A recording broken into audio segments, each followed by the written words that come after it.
আপনারা শুনছেন অনু audio films. প্রতি শুক্রবার ঠিক রাত ৯টায় আমরা আপনাদের জন্য নিয়ে আসি তারানাথ তান্ত্রিকের রোমাঞ্চকর কিছু গল্প। আজ আপনি শুনবেন পিয়াসার কলমে তারানাথ তান্ত্রিক ও অশরীরীর ভয়াল গ্রাস। চিত্রনাট্য নির্মাণ পার্থ অরণ্যদেব। গল্পটি শুনে ভালো লাগলে অবশ্যই আমাদের চ্যানেলটি সাবস্ক্রাইব করে বেল আইকন প্রেস করে রাখবেন এবং অবশ্যই গল্প শুনে আপনার কেমন লাগলো আপনার মূল্যবান মতামত আমাদের কমেন্টসে জানাতে ভুলবেন না। শুরু হচ্ছে আজকের গল্প, তারানাথ তান্ত্রিক ও অশরীরীর ভয়াল গ্রাস।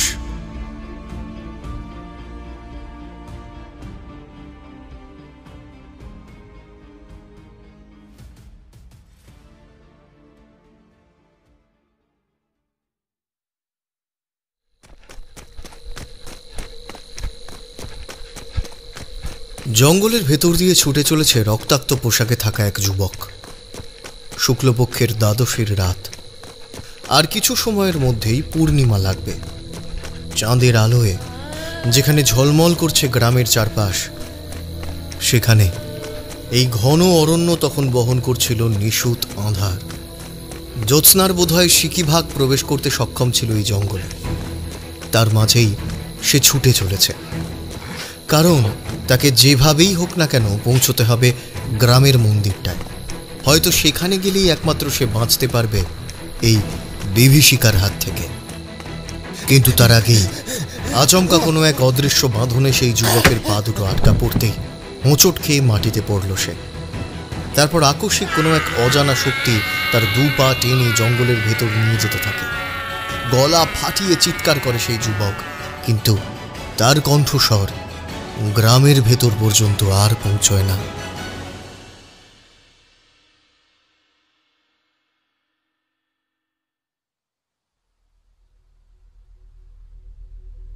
অলৌকিক অতিপ্রাকৃতিক বিষয়ের প্রতি আগে আমার মোটেও বিশ্বাস বা ভরসা ছিল না, কিন্তু যেদিন থেকে ঠাকুরমশাইয়ের বাড়ি যাওয়া শুরু করেছি সেই দিন থেকেই আমার মনের মাঝে অদ্ভুত এক বিশ্বাস তৈরি হতে শুরু করেছে।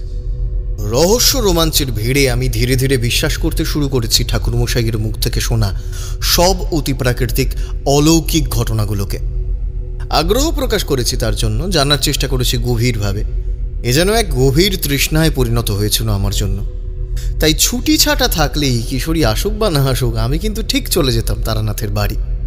ওর বলা ঘটনাগুলো যেন রোমাঞ্চের সাথে নতুন উদ্যম আর সাহস জোগাত। আজও তার ব্যতিক্রম হলো না। রবিবার ছুটির দিন দুপুরে মাছ ভাত খেয়ে একটা জম্পেশ ঘুম দিয়ে বিকেলের দিকেই কিশোরীর সাথে বেরিয়ে পড়েছিলাম তারানাথের বাড়ির উদ্দেশ্যে। এখন বৃষ্টির সময় নয়, শীতকালও নয়, শরতের শুরু। দুর্গাপুজোর বেশি দিন দেরি নেই। এমন একটা সময়ে কিশোরীর মনে হলো তেলে ভাজার বদলে গরম সিঙাড়া ঠাকুরমশাইয়ের জন্য নিয়ে গেলে মন্দ হয় না। ঘটলও তাই। একেবারেই অখুশি হলেন না তারানাথ চক্রবর্তী, বরং চারির বদলে আজ তিনি নিজে চার মুড়ি নিয়ে এসে বললেন, সিঙাড়ার সাথে বেশ জমবে কিন্তু। চারিমার শরীরটা ভালো নেই, তাই আজকের চা আমিই করেছি। কিশোরী এক চুমুক দিয়ে বলল, করেছেন কি? দারুণ হয়েছে যে, গরম সিঙাড়ার সঙ্গে জমে যাবে একেবারে। অতঃপর টুকটাক কথার পর ঠাকুরমশাই বললেন, তা বলো, আজকে কি শুনবে? কিশোরী উজ্জ্বল দু চোখ নিয়ে বলে, আজ অন্যরকম কিছু বলুন ঠাকুরমশাই, একদম ভিন্ন কোনো ঘটনা। মাথা নেড়ে তারানাথ বললেন, বেশ, তবে তাই হোক। হ্যাঁ, আচ্ছা, আজ তোমাদের যে ঘটনার কথা বলতে চলেছি তা অনেক বছর আগের ঘটনা। আমি তখন সাধনার মধ্যম পর্যায়ে ছিলাম। পথে ঘাটে ঘুরে সাধু সঙ্গ করছি, নতুন নতুন অভিজ্ঞতার সম্মুখীন হচ্ছি। এমনই একটা সময়ে একটা অদ্ভুত ঘটনা ঘটেছিল আমার সাথে। পাসিং শোটা এগিয়ে দিয়ে উৎসাহী কণ্ঠে কিশোরী জিজ্ঞাসা করল, কি ঘটনা ঠাকুরমশাই? একটা সিগারেট জ্বালিয়ে ধোঁয়া ছেড়ে তারানাথ বলতে আরম্ভ করলেন, সেটাই শুরু করছি। আচ্ছা, সাধনার জন্য আমাকে বহু জায়গায় ঘুরতে হতো, সে তো তোমরা জানোই। অনেক সময় শ্মশান ঘাটেও থাকতে হতো। যাই হোক, এই রকমই হাঁটতে হাঁটতে মেদিনীপুরের এক গ্রামে এসে উপস্থিত হলাম আমি। গ্রামে নয়, গ্রামের শেষ প্রান্তে থাকা একটা শ্মশান ঘাটে। দেখলাম বেশ কয়েকজনের ভিড় জমেছে সেখানে। পাশেই টলটলে নদী বয়ে গেছে। শ্মশানের ঠিক এক পাশে একটা কালী মন্দির ছিল। আমি কৌতুক মুখে সেখানেই বসলাম। এমন সময় এক গেরুয়া বস্ত্রের বৃদ্ধ মন্দির থেকে বেরিয়ে এলেন, হাতে পঞ্চপ্রদীপ। আমাকে দেখা মাত্রই জিজ্ঞেস করলেন, আপনি কে? ভদ্রলোকের দিকে এক ঝলক চেয়ে নিজের পরিচয় দিলাম আমি। তিনি বললেন, আমি এই মন্দিরের পুরোহিত, নিত্য পুজো করতে আসি। সামনেই আমার গ্রাম। আমি মৃদু হেসে জিজ্ঞেস করলাম, আচ্ছা, এখানে এত জটলা কিসের? কেউ কি মারা গেছে? ভিড়ের দিকেই তাকিয়েছিলাম আমি। এতক্ষণ দেখতে না পেলেও এইবার আমি একটা কাঠ সাজানো চিতা দেখতে পেলাম। পুরোহিত মশাইও সেদিকে চেয়ে বললেন, হ্যাঁ, মোড়ল মশাইয়ের ছোট ছেলের শবদেহ ওটা। আমাদের গ্রামেরই ছেলে। পুরোহিত মশাইকে একটু বিষণ্ণ দেখে আমি জিজ্ঞেস করলাম, কি ব্যাপার পুরোহিত মশাই? আপনাকে এমন চিন্তান্বিত দেখাচ্ছে কেন? কিছু কি হয়েছে? সামান্য মাথা নেড়ে পুরোহিত মশাই বললেন, আর কি বলবো, গত কয়েকদিন ধরে আমাদের গ্রামে যা ঘটছে। কি ঘটছে? সরু চোখে কিছুটা নিচু স্বরে জিজ্ঞেস করলাম আমি। আমার কথা শোনা মাত্রই ভদ্রলোক চারিদিকে একটু নজর বুলিয়ে বড় বড় চোখে বলল, কি ঘটেছে আর বলবেন না। বেশ কিছুদিন ধরে এই গ্রামে একের পর এক আত্মহত্যা ঘটছে। আমার কপালে ভাঁজ পড়ল। আত্মহত্যা? তাও একের পর এক? মানে? পুরোহিত মশাই ঢোক গিলে বললেন, জানি না এ গাঁয়ে কি ঘটছে, তবে প্রায় প্রতিদিন সকালে গাঁয়ের রাস্তায় পা রাখলেই একটা না একটা মৃতদেহ চোখে পড়বেই। শুধু চোখে পড়ে না, রীতিমতো তাদের ঝুলতে দেখা যায় ওই বাঁশবাগানের বট গাছটায়। আমি মুখে কিছু বললাম না ঠিকই, তবে বেশ রহস্যের গন্ধ পাচ্ছিলাম ঘটনার মধ্যে। জিজ্ঞেস করলাম, তা কতজন আত্মহত্যা করেছে?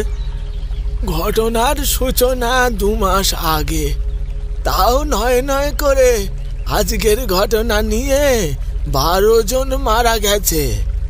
কি হচ্ছে এ গাঁয়ে আমি কিচ্ছু বুঝতে পারছি না। সব ওই বাঁশবাগানের ভেতরের বটগাছে আত্মহত্যা করেছে? আগে আগে আসলে নামেই ওটা বাঁশবাগান। নানান গাছগাছালিতে ভর্তি ওখানে, ছোটখাটো জঙ্গলই বলা যায়। ইতিমধ্যেই লোকগুলো সেই সব দেহ দাহ করে তার ভস্ম নদীর জলে ভাসিয়ে চলে যায় ওখান থেকে। যাওয়ার সময় এক মধ্যবয়স্ক ভদ্রলোক হাত নেড়ে জিজ্ঞেস করল, কি ঠাকুর মশাই, যাবেন না? সন্ধে নামতে আর বেশি সময় বাকি নেই। গ্রামের অবস্থা তো দেখতেই পাচ্ছেন, ঝটপট চলে আসুন। কথাগুলো বলতে বলতেই লোকটার নজর আমার ওপর পড়ল। খানিক অবাক হয়ে ইশারায় সে পুরোহিত মশাইকে জিজ্ঞেস করল, ইনি কে পুরোহিত মশাই? আগে তো কোনোদিন দেখিনি। পুরোহিত মশাই আমার দিকে একবার দেখে বললেন, উনি সাধু মানুষ, গাঁয়ের পথ ধরে যাচ্ছিলেন। আঁধার হয়ে আসার কারণে আজকে রাতটুকু শ্মশানে থাকার সিদ্ধান্ত নিয়েছিলেন। ও, তা বেশ। আচ্ছা, আসলাম। আপনিও সময় মতো চলে আসুন। গ্রামের যা অবস্থা। আর সাধু বাবাকেও বলবো গ্রামের মন্দিরে গিয়ে আশ্রয় নিতে। ওই এলাকা ভালো নয়। লোকটা চলে গেলে পুরোহিত মশাই ভয়ার্ত দৃষ্টিতে চারপাশটা দেখে নিয়ে বললেন, আপনি চলুন ঠাকুর মশাই, এখানে আপনার থাকা ঠিক হবে না। আপনি বরং আজ রাতটা আমার ঘরেই কাটান, কাল সকালে যা করার করবেন। আমি সত্যিই ভারী অবাক হচ্ছিলাম। এখানকার মানুষজনের মধ্যে আতঙ্ক দেখে এর পিছনে থাকা রহস্য জানার খিদে আমার আরও দ্বিগুণ বেড়ে গেল। আমি সরাসরি জিজ্ঞাসা করলাম, কি ব্যাপার, আমাকে কি বলা যাবে? এমন সময় অদূরের ঝোপঝাড় থেকে শেয়ালের ডাক কানে এলো। পুরোহিত মশাই নিজের হাতে ধরে থাকা পুটুলিটা গোছাতে গোছাতে বললেন, যা কথা সব ঘরে গিয়ে হবে। আমি একা মানুষ, সুতরাং আমার ঘরে গিয়ে আপনার কোনো অসুবিধা হবে না, বসে কথা বলা যাবে। আপনি আসুন।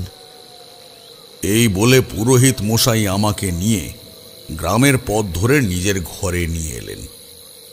গ্রামটা যত দেখছিলাম ততই অবাক হচ্ছিলাম আমি। একদম নিশ্চুপ, নিঝুম। আশেপাশের ঘর থেকে একটা শব্দ আসছে না, যেন চকিতেই সবাই ঘুমিয়ে পড়েছে। হ্যারিকেনের আলো ধরিয়ে পুরোহিত মশাই বললেন, আপনি কিছু খেয়ে নেবেন ঠাকুর মশাই? খাবার ব্যবস্থা করি, এরপর শুয়ে পড়তে হবে যে। এ গ্রামের লোকেরা সকলেই তাড়াতাড়ি শুয়ে পড়ে।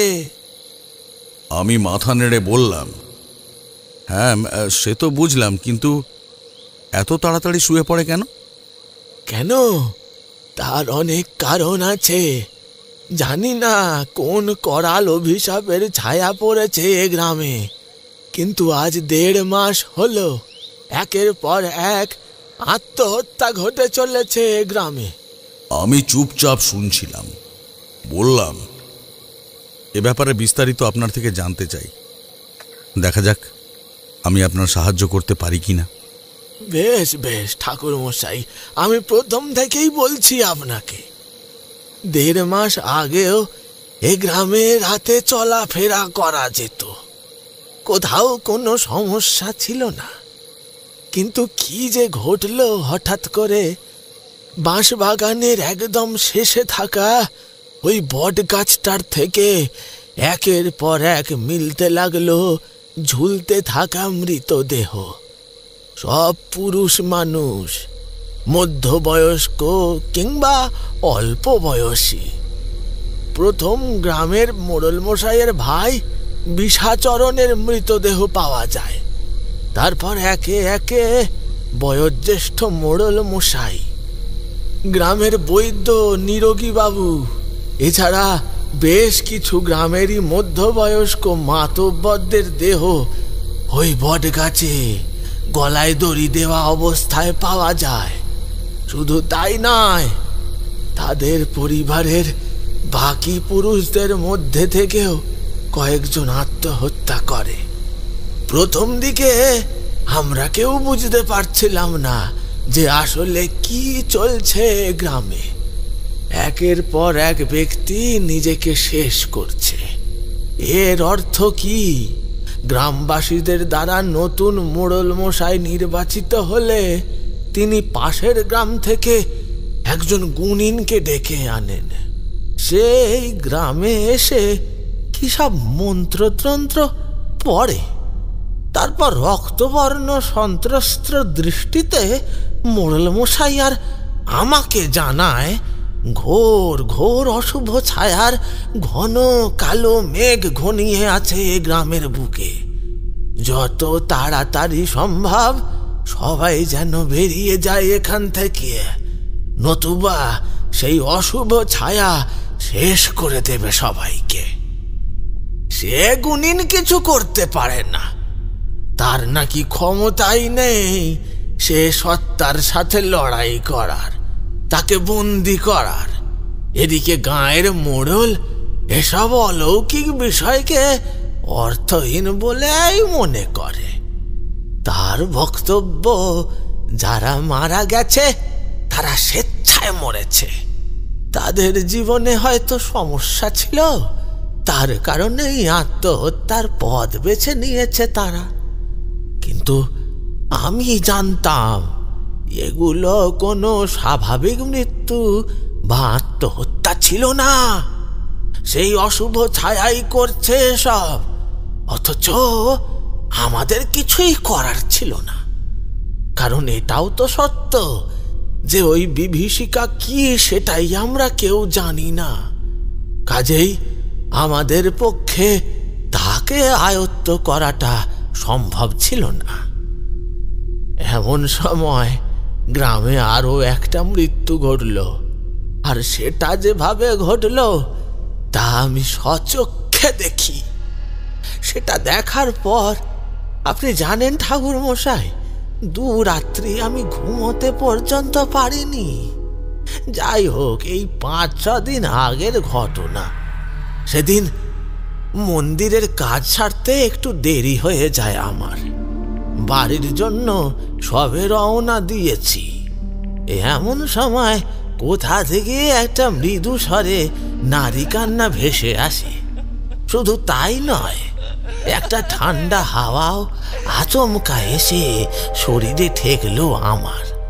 প্রথমে একটু চমকে উঠি, পরে অবশ্য ব্যাপারটায় গুরুত্ব না দিয়ে এগোতে লাগলাম। আপন মনেই হাঁটছি। হঠাৎই বাঁশবাগানের কাছাকাছি আসতেই মনে হলো যেন একটা কালো ছায়ামূর্তি অতর্কিতে আমার পেছন থেকে শুরুত করে সরে গেল।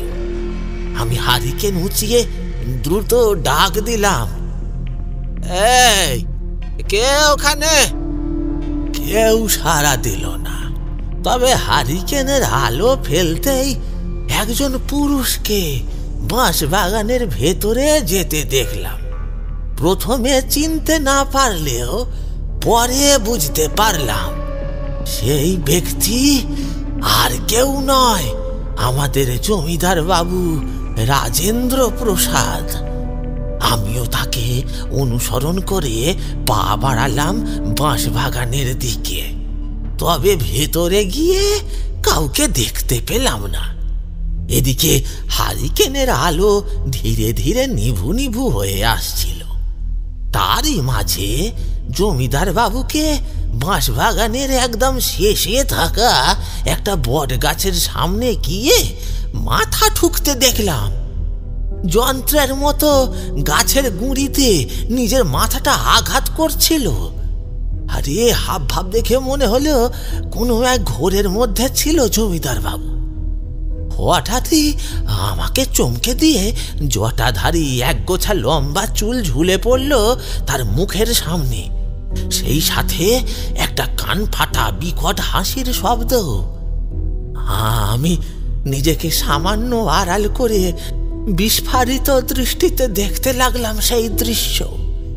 সম্ভবত সেই হাসিতেই বোধহয় জমিদার বাবুর ঘোর কাটলে সে থতমত খেয়ে ওপরের দিকে তাকালো। আমিও দ্রুত তাকে অনুসরণ করে বট গাছের মাথার দিকে তাকালাম। বহুদিনের পুরনো গাছটা যেন ডালপালা বিস্তার করে ছোটখাটো দৈত্যের আকার নিয়েছিল। তার মাঝেই এক জোড়া জল জলে চোখ নজরে পড়ল আমার। সাথে সাথে আমার বুকের ভেতরে খেলে যায় ঠান্ডা স্রোত। আতঙ্কিত রাজেন্দ্র প্রসাদ চিৎকার করে উঠল, কে কে তুমি? আমি কিছু করিনি, ছেড়ে দাও আমাকে। জমিদার বাবুর সাথে সাথে আমারও স্পষ্ট কানে এলো সেই বিভীষিকার কণ্ঠস্বর, তুই আমাকে শেষ করেছিস, তাই তোকেও শেষ করব আমি। তোকে তো মরতেই হবে, তোকে মরতেই হবে। আচমকা কোথা থেকে না জানি ঝড় উঠল। বাঁশবাগানের গাছগাছালিগুলো সব নড়তে শুরু করেছে। তার মাঝেই আমি দেখলাম সেই মোটা লম্বা চুলের গোছা আষ্টে পৃষ্ঠে জড়িয়ে নিচ্ছিল জমিদার বাবুকে। আমি আর স্থির থাকতে পারলাম না। এদিকে হারিকেনের আলো নিভেছে অনেকক্ষণ, কিন্তু পা বাড়ানোর সময় আর পা বাড়াতে পারলাম না। যেন কোনো অজানা শক্তি আমাকে আটকে রেখেছিল সেই বিভীষিকার সামনে গিয়ে দাঁড়াতে। তীব্র হাওয়া আর ধুলোর মাঝে একটা বিশাল আকার নারী ছায়ামূর্তিকে দেখতে পেলাম আমি। যদিও তা অস্পষ্ট ছিল, সেই নারী মূর্তির ভয়ঙ্কর রোষান্বিত চাহনি আমি দূর থেকে হলেও পরিষ্কার অনুধাবন করতে পারছিলাম। নিজের সুবিশাল কেশ রাশি দিয়েই সে ভয়ঙ্কর ভাবে চেপে ধরেছিল জমিদারের দেহটা। আরো একটি চুলের গোছা একটু একটু করে দড়ির মতো পেঁয়াজ বসাচ্ছিল তার গলায়। তারপর ধীরে ধীরে জমিদার বাবুকে তুলে ধরলো সেই বিভীষিকাময় নারী মূর্তি শূন্যে।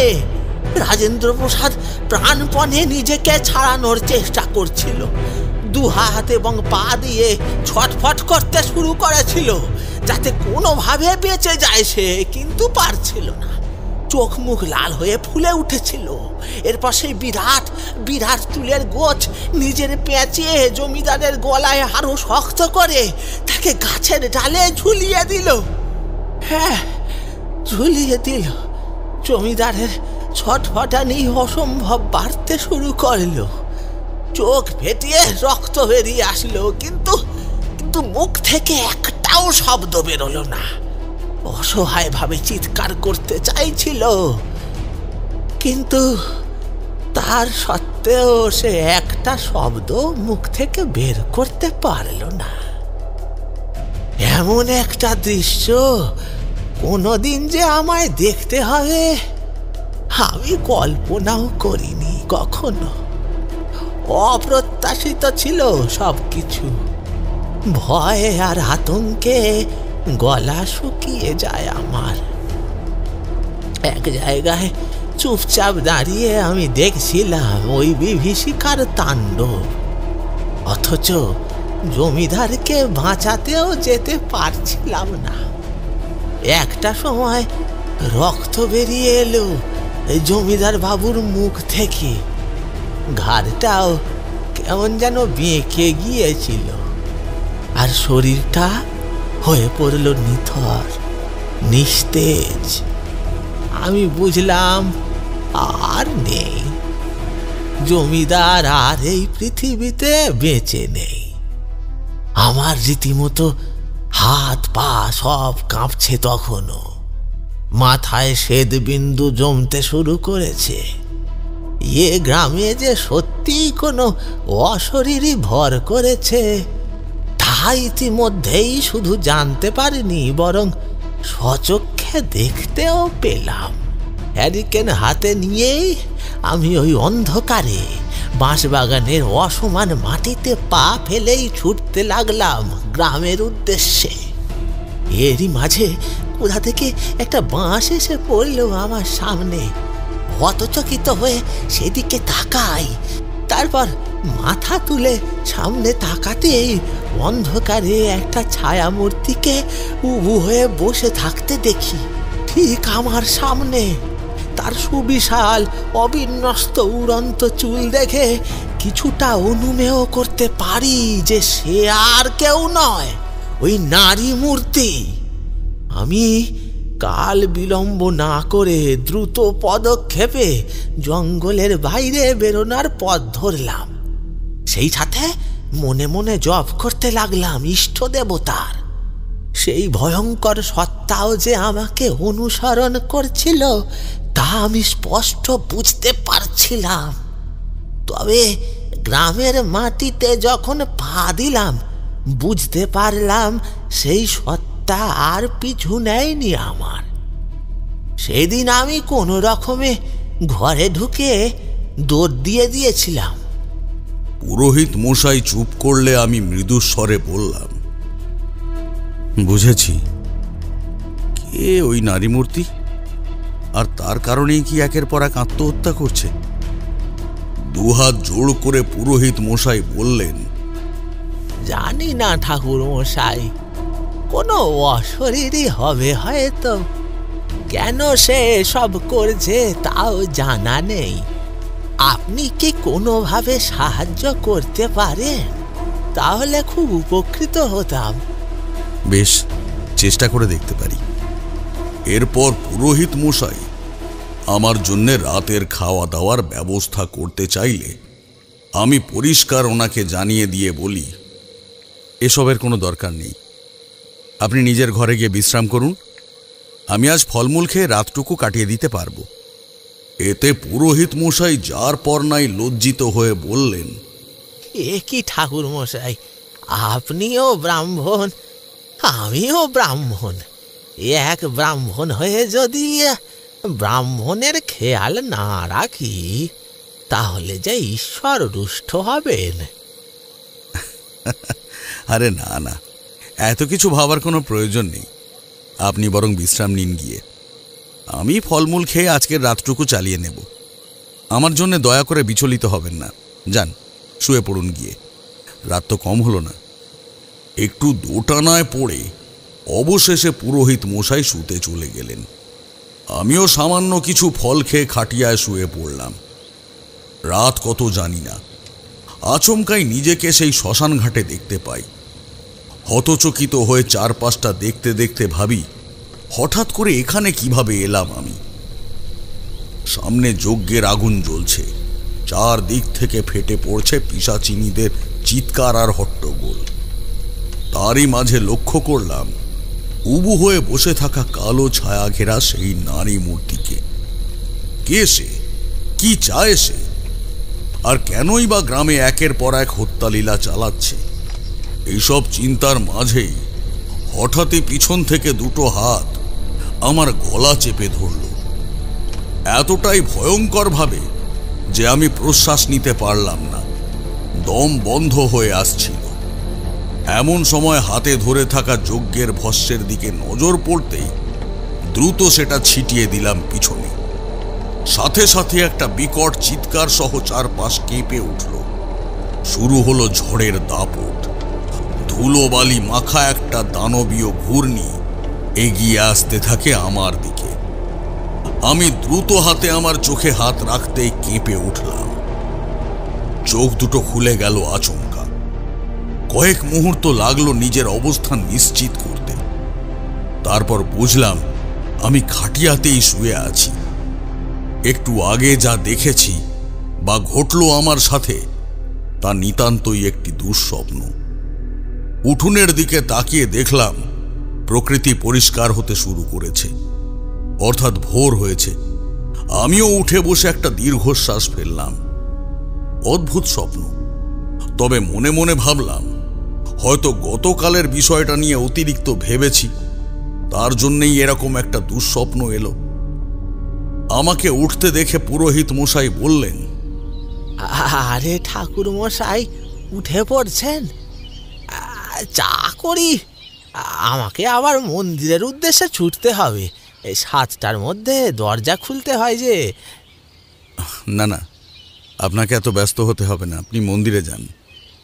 বরঞ্চ চলুন, আমিও আপনার সাথেই যাচ্ছি। একটু হাত মুখটা ধুয়ে নি শুধু। এই বলে হাত মুখ ধুয়ে আমি পুরোহিত মশাইয়ের সাথে মন্দিরের উদ্দেশ্যে রওনা দিলাম। যদিও তার আগে পুরোহিত মশাই ওনার নতুন একটি ধুতি দিলেন আমাকে পরতে। আমি আর দ্বিধা করিনি কোনো। মন্দির যাওয়ার পথেই একটা চায়ের দোকান পড়ে। সেদিকে চোখ পড়তেই পুরোহিত মশাই বললেন, আসুন ঠাকুর মশাই, আসুন আসুন, চা খাবেন? আমাদের রাজু খুব ভালো চা বানায়। আমি আর কিছু বললাম না। পুরোহিত মশাই রাজু নামক ছেলেটিকে একটা চা দিতে বললে আমি জিজ্ঞেস করলাম, আপনি খাবেন না? না না, আমি মন্দিরে যাব তো, এখন পুজো দেওয়ার আছে, এখন কিছু খাবো না। আপনি খান। দোকানের বেঞ্চিটার এক পাশে বসে চায়ে চুমুক দিয়েছি। এমন সময় আমার পাশে থাকা কয়েকজনের মধ্যে একজন আপন মনেই বলল, কিভাবে মারা গেল ছেলেটা? এ কি ভয়ঙ্কর ব্যাপার বাবা। বাবা জি। এমন সময় একজন বয়স্ক ভদ্রলোক বললেন, একই রকম, ঠিক একই রকম ভাবে হত্যালীলা চলেছিল আজ থেকে 5 বছর আগেও। কে মনে পড়ে? হ্যাঁ হ্যাঁ, মনে পড়ে। তাই তো, পরপর ওই থানার তৎকালীন ওসি আর ওই ব্যবসায়ী ঘরের ছেলেটা মরলো। কিন্তু তারপর তো আর কিছু হয়নি। জমিদার বাবু বলেছিলেন ব্যবস্থা করে দিয়েছিলেন। কি ব্যবস্থা করেছিলেন কে জানে, এখন তো তা জানার জন্য সে ব্যক্তি বেঁচে নেই। আমি অবাক হয়ে কথাগুলো শুনছিলাম। চা খাবার সময় ওখানকার কয়েকজনের সাথে আলাপ হলো আমার। পুরোহিত মশাই তাদের কাছে আমার পরিচয় দিলেন আত্মীয় হিসেবে।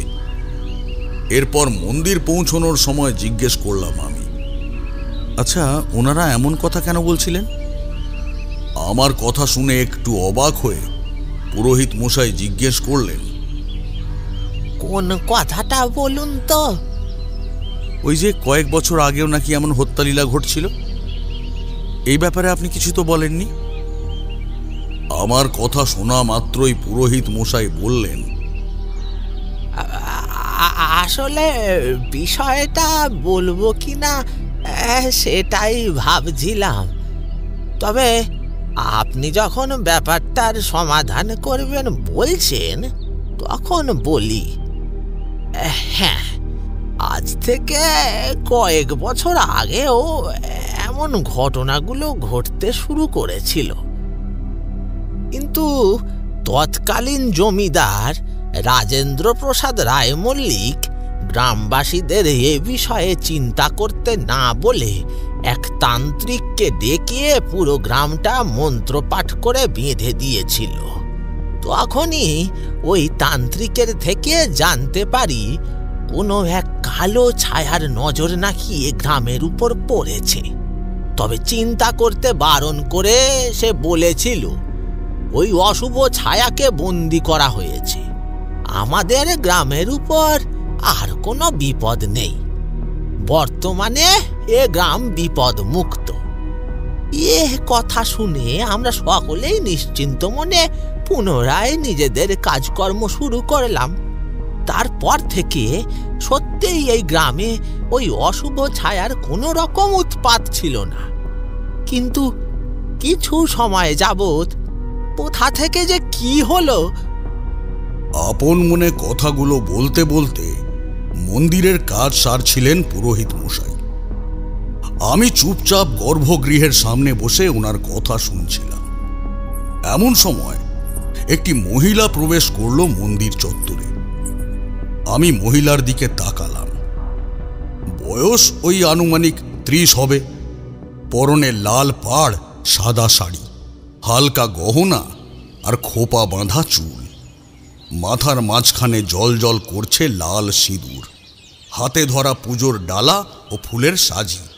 মেয়েটি এক ঝলক আমাকে দেখে বলল, ঠাকুরমশাই, পুজোটা দাও মা, আমি এই বসবো, ভালো সময় এলে। এই বলে বিনয়ী দৃষ্টিতে পুরোহিত মশাই মেয়েটিকে দেখে বলল, বাহ, কি সুন্দর দেখাচ্ছে তোমায় মা, একদম লক্ষ্মী প্রতিমা। আচ্ছা, প্রতিদিন সকালবেলা ঠিক সময় মতো চলে আসো তুমি, একটা দিনও দেরি করো না। কিভাবে এত এত নিখুঁতভাবে সবটা? পুরোহিত মশাইয়ের কথার মাঝেই মৃদু হাসল মেয়েটি, বলল, আমি ঠিক বুঝে যাই ঠাকুরমশাই, বোঝা যায়। চারিদিকে চোখ কান খোলা রাখলে সবই বোঝা যায়। কথাটা বলে মেয়েটি আমার দিকে খানিকটা ক্রুদ্ধ দৃষ্টিতে চাইল। বিষয়টা অনুধাবন করতেই কপালে ভাঁজ পড়ল আমারও। এমন সময় পুরোহিত মশাই জিজ্ঞেস করলেন, বিনোদিনী মা, তুমি গর্ভগৃহের কাছটায় গিয়ে বসো, আমি আসছি। এমন সময় পুরোহিত মশাইকে কিছুটা আশ্চর্য করে বিনোদিনী নামক মেয়েটি বলল, আপনি পুজোটা দিয়ে দেবেন ঠাকুরমশাই, নাম গোত্র তো সব জানেনি। আজ বসতে পারবো না, ঘরে জরুরি কাজ আছে, আসি।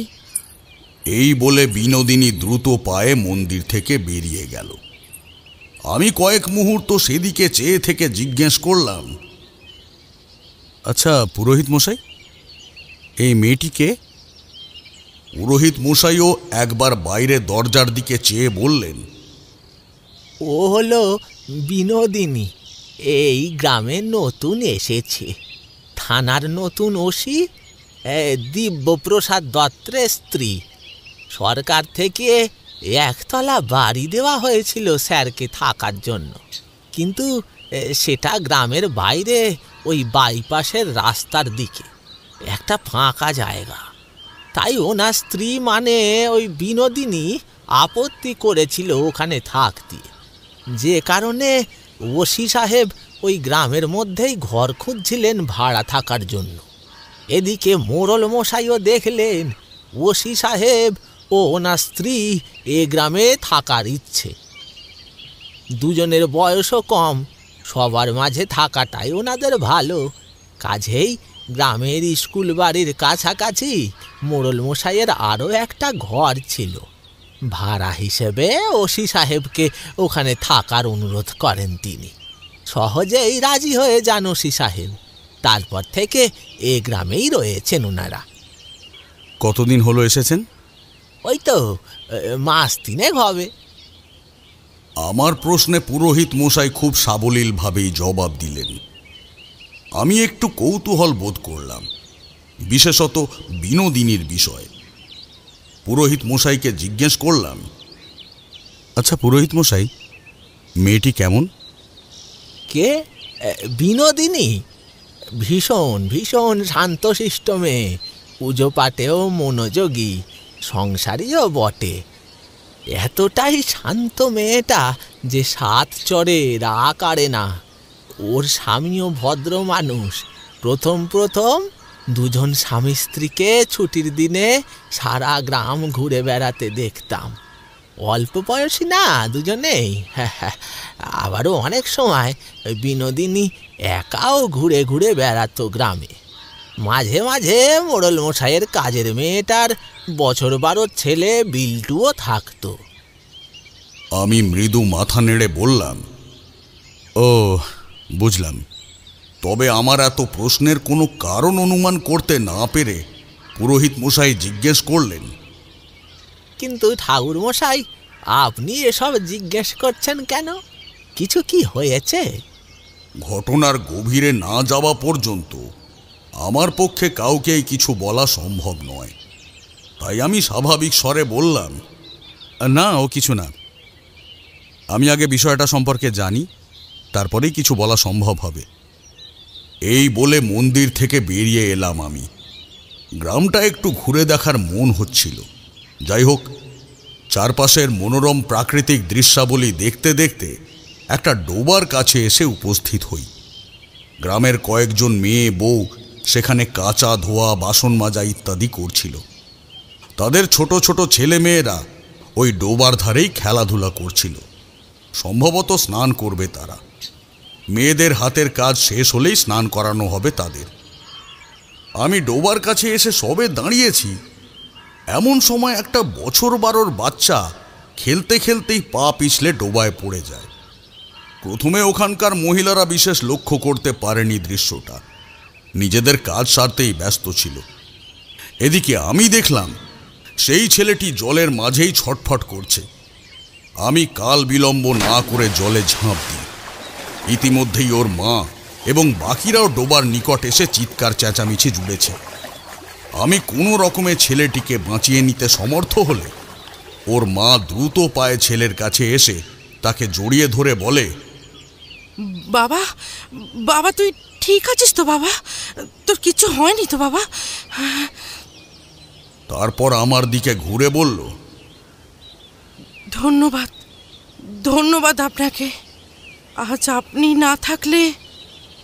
আমি কিছু বলতে গেলে হঠাৎই এক বৃদ্ধা উদ্বিগ্ন কণ্ঠে বলে উঠলেন, কতবার বলেছি ডোবার ধারে খেলাধুলা করিস না, আমার কথা শুনলে তো? গতবারও ওই একই কাণ্ড ঘটিয়েছিল সীমার মেয়েটা। ভাগ্যিস সেদিন ওসি সাহেবের বউটা ছিল। আমি সাথে সাথেই বৃদ্ধার দিকে তাকালাম। ওসি সাহেবের বউ? আগে হ্যাঁ, খুবই অমায়িক সে বাচ্চা। যে ছেলেটি ডোবায় পিছলে গিয়ে পড়ল তার মাও বৃদ্ধার কথায় সায় দিয়ে বললেন, সত্যিই তো, দিদিমণি খুব ভালো, আমাদের জমিদার গিন্নির মতোই, একদম গিন্নিমার মতোই লাগে দিদিমণিকে। মনে হয় যেন গিন্নিমাই ফিরে এসেছেন। আমি একটু অবাক হলাম মহিলার কথায়। জিজ্ঞেস করলাম, জমিদার গিন্নি, জমিদার রাজেন্দ্র প্রসাদ, যিনি মারা গেলেন কিছুদিন আগে, ওনার স্ত্রীর কথা বলছেন? না না, মহিলারা প্রায় একত্রে বলে উঠল।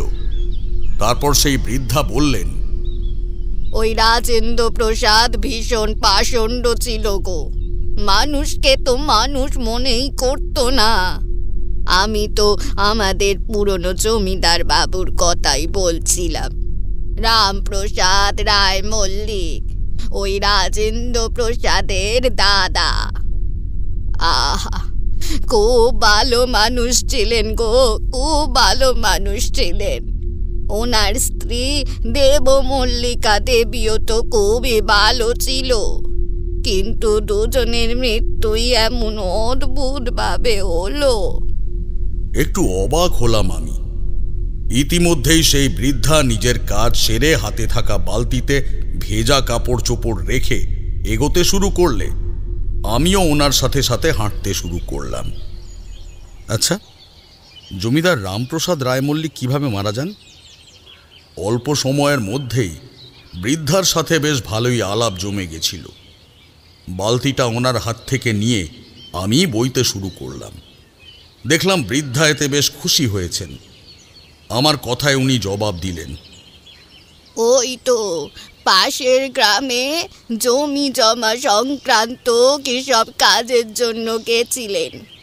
পরে নায়েব মশাই এসে খবর দিল হৃদরোগে আক্রান্ত হয়ে নাকি আমাদের জমিদার বাবু মারা গেছেন। স্বামীর মৃত্যুর খবর পেয়ে সেদিন প্রচণ্ড কান্নাকাটি করেছিলেন জমিদার গিন্নি। তারপর ওই রাজেন্দ্র প্রসাদ তো একরকম জোর করেই দাদার সম্পত্তি আর বাড়িটা দখল করলো, কিন্তু আমরা কেউ তাকে জমিদার মনে করতাম না। প্রচণ্ড উশৃঙ্খল আর স্বেচ্ছাচারী ছিল সে। দাদার সাথে প্রায়শই ঝামেলা করত। জমিদার আর ওনার স্ত্রীকে অপমান করত।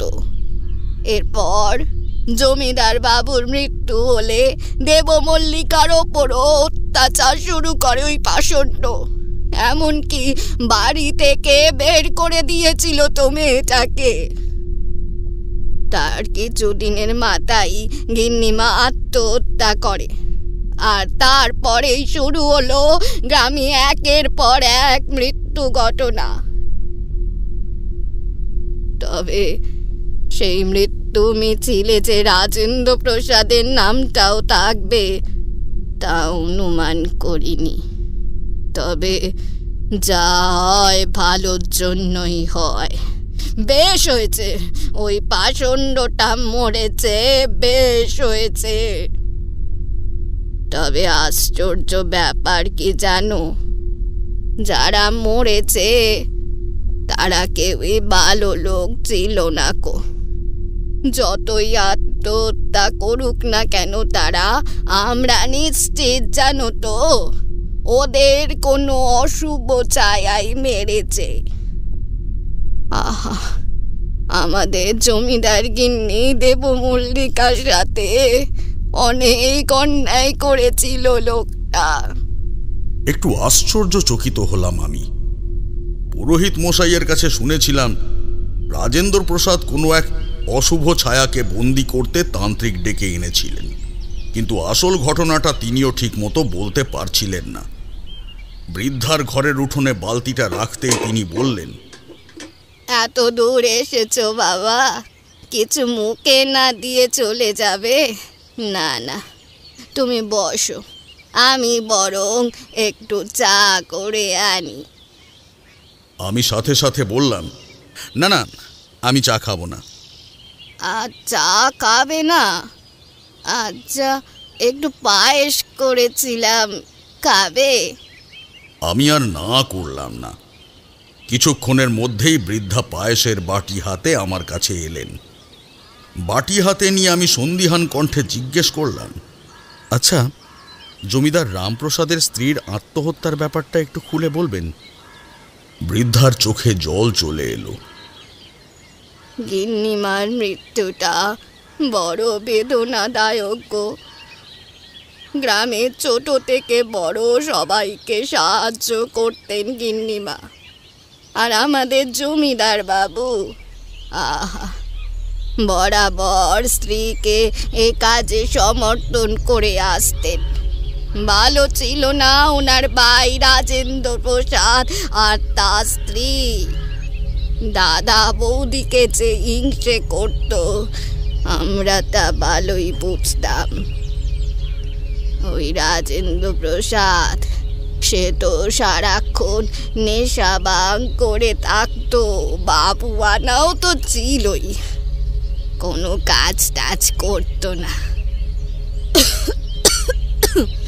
সে সেই পাশের গায়ের এক মহিলার সাথেও নাকি সম্পর্কে জড়িয়েছিল জানো তো। তবে রাজেন্দ্র প্রসাদের বউটার নজর ছিল ওই জমিদার বাবুর বিষয় সম্পত্তি আর বাড়িটার দিকে। স্বামীকেও সে ব্যাপারে বলতো, তবে ওই সঠিক কোনো সুযোগ খুঁজে পাচ্ছিল না দুজনের কেউই। এমন সময় জমিদার বাবুর মৃত্যু ঘটল। ওই এসব চিন্তার কারণেই হয়তো হৃদরোগে আক্রান্ত হয়েছিল। আহা দেবমল্লিকা মেয়েটা একা পড়ে গেল। তখনও গ্রামবাসীদের সাহায্যে কোনো ত্রুটি রাখেনি কো। নিজের ছোট্ট সন্তানকে সাথে নিয়ে জমিদারি ব্যবসা কি ভালো করে পরিচালনা করত। সংসার সামলাতো, গ্রামবাসীদের দেখাশোনা করত। আমরাও তাই গিন্নিমাকে খুব ভালোবাসতাম। কোথা থেকে যে কি হয়ে গেল, হঠাৎ করেই আমাদের গ্রামে উঠতে শুরু করলো দেবমল্লিকা নাকি ডাইনি। ওর শরীরে পিশাচের বাস। আমি বুঝতাম এ রাজেন্দ্র প্রসাদ আর ওর বউয়ের কাজ। ওরাই লোক দিয়ে এমন খারাপ কথা রটিয়েছে। কিন্তু যা রটে বাবা, তার কিছু তো ঘটে বলো। আমাদের গিন্নিমা বাচ্চাদের খুব ভালোবাসতেন। তাদের ডেকে প্রায়ই কিছু না কিছু খাওয়াতেন। কখনো আচার, কখনো পাঁপড় ভাজা, আবার কখনো সুজির হালুয়া। কিন্তু স্বামী মারা যাওয়ার পর ওই শোক ভুলতে নিজেকে কাজে ব্যস্ত করে দিয়েছিল সে।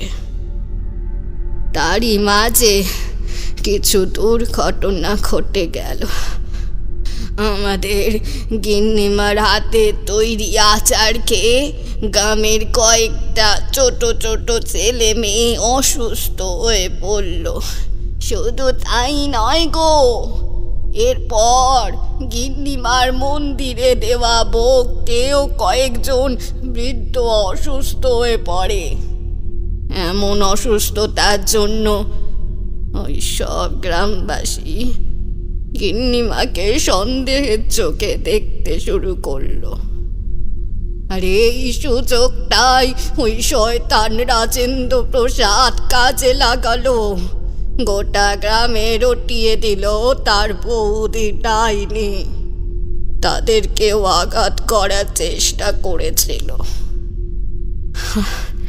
গ্রামবাসী তারাও ধীরে ধীরে রাজেন্দ্র প্রসাদের কথা মানতে শুরু করে।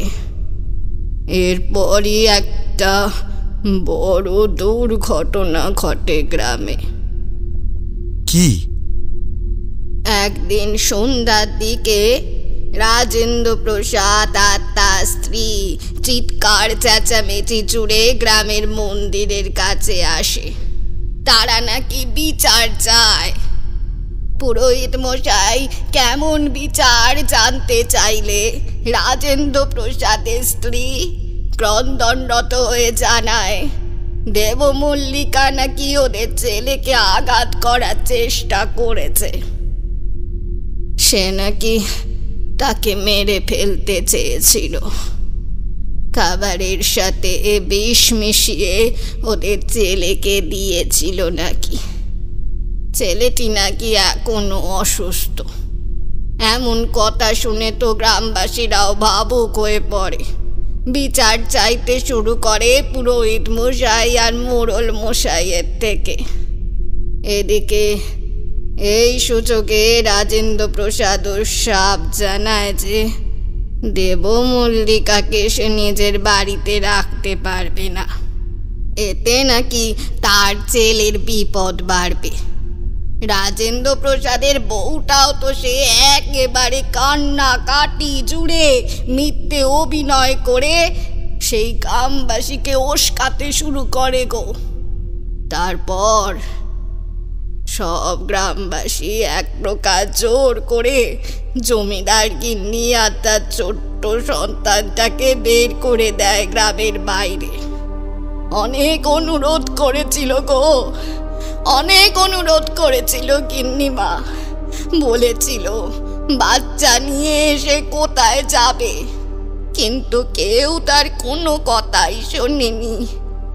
অবশেষে বাঁশবাগানের সামনেটায় একটা চাউনি ঘেরা ছোট কুটির করে আমাদের জমিদার গিন্নি তার সন্তানকে নিয়ে থাকতো। আহা, কি কষ্টে কাটছিল তার দিন। যে রাজরানীর মতো থাকতো তাকে এমন অবস্থায় দেখতে আমার বাবু বড় খারাপ লাগতো। আমি হচ্ছে অসহায়, ছেলে বউয়ের সংসারে থাকি। বলোই না, আমি কি করে আর কাউকে সাহায্য করব? কিন্তু গিন্নিমা তো অনেক সাহসী ছিল। যেভাবেই হোক না কেন নিজের আর নিজের সন্তানের ভাত জুটিয়ে নিত। বৃদ্ধার কথায় আমি জিজ্ঞেস করি, যেমন? সেই সময় মন্দিরের কাজকর্ম করার জন্য লোক খুঁজছিলেন পুরোহিত মশাই। জমিদার গিন্নি প্রতিদিন সকালে পুজো দিতে যেত।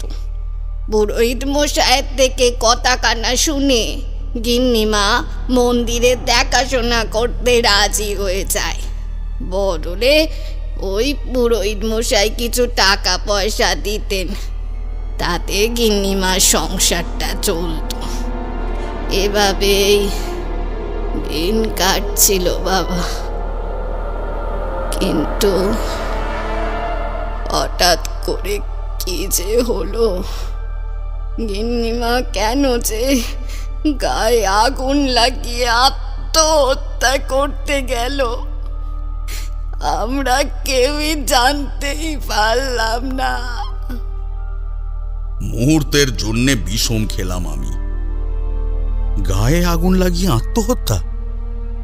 আর নয়তো কি, যা ঘটার গিন্নিমা রাতেই ঘটিয়েছিলেন হয়তো। ভোরের দিকে দুজন জেলে চোখ পড়ে গিন্নিমার অর্ধদগ্ধ দেহটার দিকে। বাচ্চাটার অবস্থা আরোই খারাপ, পুরোপুরি জ্বলে গেছিল গো। মার সন্তানের এমন ভয়াবহ দুর্ঘটনা সচক্ষে দেখে গ্রামবাসীরা অনুমান করেছিল হয়তো একাকিত্ব আর অপমানের কারণেই আমাদের গিন্নিমা আত্মহত্যা করেছিল। আর তারপর তো পুরোপুরি সম্পত্তির দায়িত্ব ওই রাজেন্দ্র প্রসাদের হাতেই চলে আসে। বিষয়টা বড্ড ধোঁয়াটে লাগছিল আমার। কিছু জিনিসের মধ্যে রহস্যের গন্ধ খুঁজে পাচ্ছিলাম। বৃদ্ধা পুনরায় বললেন, ওদের দুজনের সৎকার ওই জমিদার রাজেন্দ্র প্রসাদই করে। এর কিছুদিনের মাথায় গ্রামে পর পর দুটো দুর্ঘটনা ঘটে। গ্রামের দুজন গণ্যমান্য লোক আচমকাই ওই বাঁশ বাগানের শেষে থাকা বট গাছটায় আত্মহত্যা করে মারা যায়। কারণ কেউই কিছু জানতে পারেনি।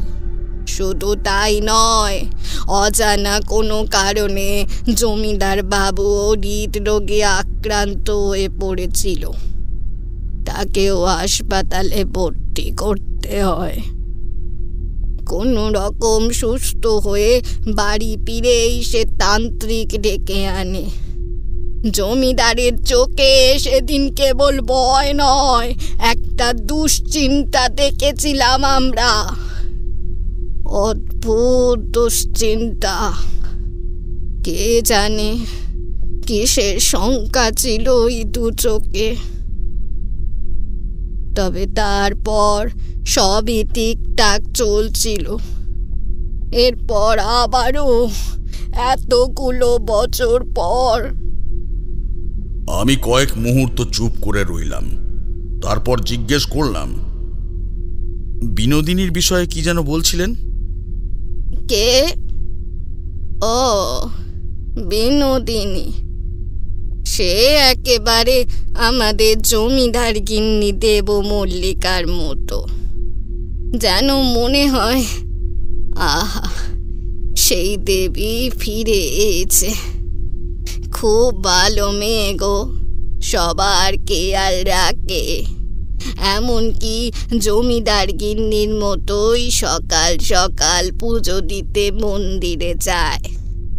মন্দিরে পার্বণে পুরোহিত মশাইয়ের হাতে হাতে কাজও করে দেয় মেয়েটা।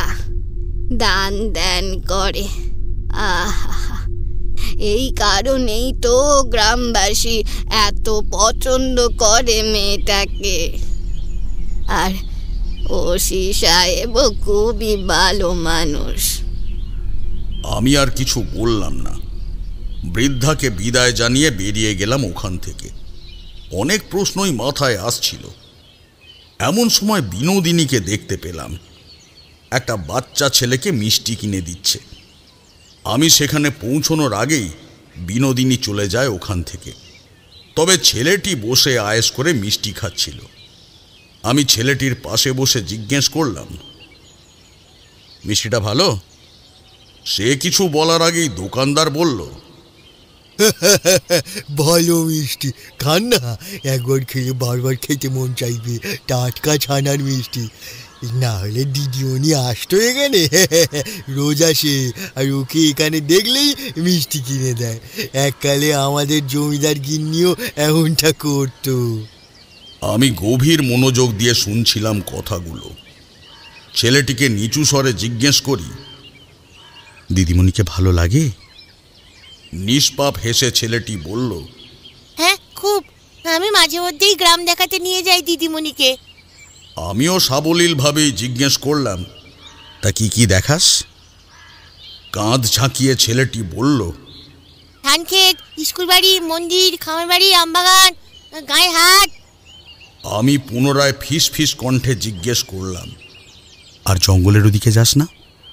এইবার ছেলেটি এক ঝলক আমার দিকে চেয়ে বলল, আগে যেতাম, কিন্তু গ্রামের লোক ওদিকটায় যেতে বারণ করতো। তারপর থেকে আর যাই না। তবে দিদিমণিকে একবার একাই জঙ্গলের ভেতর থেকে বেরোতে দেখেছিলাম। হাতে রক্তও লেগেছিল। আবারও খটকা লাগলো আমার। প্রশ্নেরা ভিড় জমালো মনে। আমি ঠিক করলাম আমি নিজে একবার জঙ্গলের ভেতরটা গিয়ে ঘুরে আসব। সেই অনুযায়ী ধীর পায়ে জঙ্গলের ভেতরে প্রবেশ করলাম। তারপর হাঁটতে হাঁটতে সোজা পৌঁছে গেলাম সেই বটতলার সামনে। জায়গাটার কাছাকাছি আসতেই কেমন একটা অস্বস্তি বোধ হচ্ছিল আমার। আমি বুঝতে পারি সত্যিই কোনো অশুভ সত্তার প্রকোপ রয়েছে এখানে। মধুসুন্দরী দেবীর থেকে প্রাপ্ত আশীর্বাদের কারণে যে দিব্য শক্তি আমি লাভ করেছি, তার দ্বারা অনেক অজানাকেই জানতে সক্ষম হই। অনেক কিছুই আগে থেকেই অনুধাবন করে ফেলতে পারি। কাজেই ওই বটগাছের সামনে এসে যে অস্বস্তি বোধ হচ্ছিল আমার, তারও নিশ্চয়তা পেল গাছটার ওপর হাত রাখতেই। বেশ কিছু এমন দৃশ্য আমার চোখের সামনে ভেসে উঠল যার পুনরায় কল্পনা করতেই শিরদাঁড়া বেশ স্রোত নেমে গেল। চারপাশটা ঘুরতে ঘুরতেই লক্ষ্য করলাম তীর তীরে বিকেলের উদাসীনতা নেমে এসেছে গোটা গ্রাম জুড়ে। মনে মনে ভাবলাম, এতটা সময় বয়ে গেল। দ্রুত ফিরে এলাম পুরোহিত মশাইয়ের বাড়িতে। আমাকে দেখা মাত্রই উদ্বিগ্ন পুরোহিত মশাই জিজ্ঞেস করলেন, আরে ঠাকুর মশাই, আপনি কোথায় গিয়েছিলেন? সারাদিন কেটে গেল। আমি কোনো রকম ভনিতা না করে বললাম, ঠাকুর মশাই, অনেক বড় ঝড় আসতে চলেছে এই গ্রামের বুকে। যা করার আগাম পূর্ণিমার মধ্যেই করতে হবে আমাদের, নয়তো এই গ্রামকে বাঁচানো যাবে না। আমি যেটা বলছি ভালো করে শুনুন। আমি একটা শান্তি সস্তায়নের ব্যবস্থা করছি গ্রামে, তবে আগামী পূর্ণিমা আসার আগেই আমি যজ্ঞের জন্য যা যা তালিকা দেব সে সকল সরঞ্জাম প্রস্তুত রাখতে হবে আপনাকে। সব কিছু বোঝার পর এতটুকু নিশ্চিত ছিলাম যে হত্যাগুলো শুক্লপক্ষ চলাকালীনই ঘটছিল, কৃষ্ণপক্ষে নয়। কাজেই সেই অশরীরী আগাম পূর্ণিমা পর্যন্ত অপেক্ষা করবে। ইতিমধ্যেই অনেকটা ক্ষমতাও বৃদ্ধি পেয়েছে তার, কাজেই তাকে দ্রুত শেষ করতেই হবে। যজ্ঞ? কথার মাঝেই আমাকে থামতে হলো। ওনার কথা শুনে আমি জবাব দিলাম, যে অশরীরীর করাল প্রকোপ গ্রাস করেছে এই গ্রামকে, সে এই গ্রামেরই। আর শুধু তাই নয়, কোনো এক কারণে ভয়ঙ্করভাবে রুষ্ট হয়েছে সে কিছু গ্রামবাসীর ওপর। তাই বেছে বেছে তাদের এবং তাদের বংশধরদের শেষ করতে উদ্যত হয়েছে সে। একমাত্র যজ্ঞের দ্বারাই ওই অশরীরীকে বন্দী করে তার লোকে পাঠানো সম্ভব। আমার কথা শুনে কিছুক্ষণ চুপ করে থাকলেন পুরোহিত মশাই। তারপর বিষণ্ণ কণ্ঠে বললেন, এ গ্রামের কেউ? কে ঠাকুর মশাই? কেন এমন করছে সে আমাদের সাথে? আমি কয়েক মুহূর্ত পুরোহিত মশাইকে দেখে ভারী কণ্ঠে বললাম, সব বলবো, তার আগে যজ্ঞটা হতে দিন। পূর্ণিমা আসতে বেশ কিছু সময় বাকি ছিল। তার আগে সম্পূর্ণ গ্রামটা কেবল বেঁধেই দিইনি, একটি শান্তি সস্তায়নও করা হয়। এরপর আর কোনো সমস্যা হলো না। জানতাম যে কৃষ্ণপক্ষে কিছু হবেও না। সেই অশরীরীর আসল লক্ষ্য শুক্লপক্ষ। পূর্ণিমার ঠিক আগের দিন আমি পুরোহিত মশাইয়ের সাথে দেখা করতে যাই ওসি দিব্যপ্রসাদের সাথে। থানার নিভু আলোয় কেবল একটি লম্ফ জ্বলছিল মাত্র। অবিশ্বাস্য দৃষ্টিতে দিব্যপ্রসাদ আমার দিকে তাকিয়ে বলল, আপনি কি বলছেন ঠাকুর মশাই? আমি যে বিশ্বাস করতে পারছি না। বিশ্বাস করতে হবে তোমাকে দিব্যপ্রসাদ। বাঁচতে হলে তোমাকে আমার সাহায্য করতেই হবে, নতুবা। আমার গম্ভীর স্বরে ব্যস্ত হয়ে পড়ল ওসি সাহেব। আমার দুহাত চেপে বলল, আপনার যা করার করুন, আমি আপনার সাথে আছি। কিন্তু যেভাবেই হোক না কেন এই বিপদ থেকে মুক্তি পেতেই হবে আমাদের। আমি আর কিছু বললাম না। পুরোহিত মশাই বললেন, চিন্তা করবেন না, ঠাকুর মশাই একটা না একটা ব্যবস্থা ঠিক করবেন, অভিশাপ দূর করবেন এ গ্রামের। অবশেষে পূর্ণিমা এলো। মধ্যরাত চলছে তখন। শ্মশানের ধারেই যজ্ঞের আয়োজন করা হয়েছে। আমি যজ্ঞবেদিতে আগুন ধরিয়ে মন্ত্রপাঠ সবে শুরু করেছি। পুরোহিত মশাইও একটু আগেই সবটা গুছিয়ে দিয়ে গেছেন। আমি গ্রামবাসীদের সবাইকে আজকের রাতটার জন্যে ঘরের ভেতরে থাকতে বলেছি, কেবল একজনকে ছাড়া, সে হলো দিব্যপ্রসাদ। সবে কিছুক্ষণ পার হয়েছে। আচমকাই নূপুরের শব্দ কানে এলো। মনে হলো কে যেন নূপুর পায়ে ঝুমঝুম শব্দে শ্মশান ঘাটের এক পাশে থাকা মন্দিরটার বারান্দায় উঠে গেল। অন্ধকারে বেশি দূর ঠাওর করা যায় না। হঠাৎই কোথা থেকে একটা বিড়াল লাফিয়ে আমার যজ্ঞবেদির ওপর পড়ে হেঁড়ে গলায় ডেকে উঠল। মুহূর্তের এমন ঘটনায় আমি সাময়িক বেসামাল হয়ে পড়লেও কোনো ক্রমে নিজেকে সংযত করে নিই। কিন্তু মুখ তুলে কিছুই দেখতে পেলাম না। বিড়ালটার কথাই মাথায় ঘুরপাক খাচ্ছে। হঠাৎই যজ্ঞের আগুনটাকে দীপ দীপ করতে দেখলাম। অনুমান করি নিশ্চিত কিছু একটা ঘটতে চলেছে। আমি দীর্ঘশ্বাস ফেলে পুনরায় মন্ত্রপাঠ শুরু করি। যজ্ঞে এমন বিঘ্নতা কেন আসছিল তা অনুমান করার মতো ক্ষমতা আমার ছিল। যাই হোক, যজ্ঞের কারণে কিছুটা অন্যমনস্ক হয়েছি। হঠাৎই মন্দিরের সামনেটায় কোনো এক ছায়া নড়ল বলে মনে হলো। কিশোরী সামান্য বিষম খেলে তারানাথকে থামতে হলো। একটু দম নিয়ে তারানাথ বললেন, আমি পরিষ্কার বুঝতে পারছিলাম এটা ওই অশরীরেরই কাজ। আমার যজ্ঞ ভঙ্গ করার চক্রান্ত করছিল সে।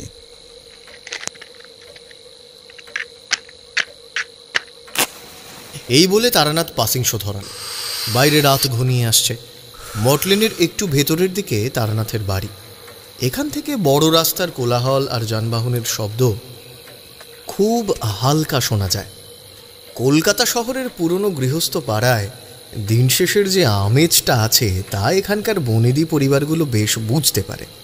আমিও এখানে বসে তা ভালোই উপলব্ধি করছিলাম। কি ভাবছো বিভূতি, চা খাবে? হ্যাঁ, আরেক রাউন্ড চা যদি হয় তবে তো কথাই নেই। শুধু শুধু চা কি আর ভালো লাগে? গলির সামনের দোকানটায় ফুলুরি ভাজছিল, খেতে দারুণ, কিন্তু আমি নিয়ে আসছি। সিঙ্গাড়া এনেছিলে তো, আবার কি? আর কোথাও যেতে হবে না, গরম চাই যথেষ্ট রোমাঞ্চকর আমেজ ধরে রাখার জন্যে। তারানাথের আপত্তি কর্ণপাত না করে বেরিয়ে গেল কিশোরী। অগত্যা তারানাথ উঠতে উঠতে বললেন, আমি চায়ের জন্যে বলে আসি। কিছুক্ষণ পর কিশোরী শালপাতায় মোড়া কয়েকটা ফুলুরি এনে আমাদের সামনে রাখল। ততক্ষণে তারানাথও ফিরে এসেছেন। কিশোরী বলে, চারি মায়ের জন্য কিন্তু ফুলুরি রয়েছে, তা চারিমা কোথায়? এমন সময় চারি চা নিয়ে ঘরে প্রবেশ করল। আমাদের জন্য কয়েকটা ফুলুরি রেখে বাকিটা চারিকে দিয়ে দিল কিশোরী। এরপর আমরা গল্পের পরবর্তী ভাগ শোনার অপেক্ষায় উৎসুক নয়নে তারানাথের দিকে তাকালাম। তারানাথ পুনরায় বলতে শুরু করলেন, ইতিমধ্যেই অমঙ্গলের ছায়া ঘনাতে শুরু করেছিল। পরিষ্কার বুঝতে পারছিলাম তা।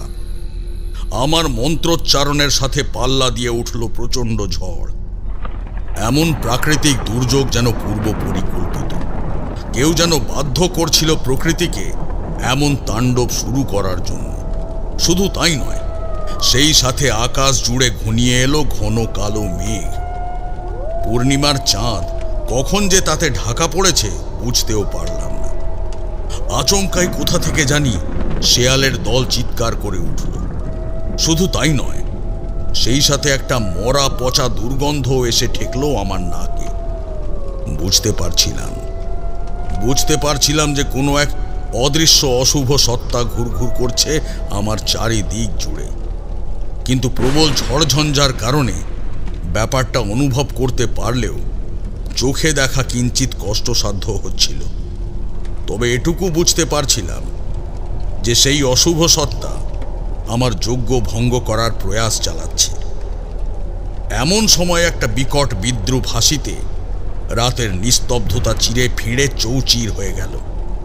আমার মনের শঙ্কাগুলো যে সেই অশরীরীয় অনুমান করতে পারছিল তা বুঝতে পারি।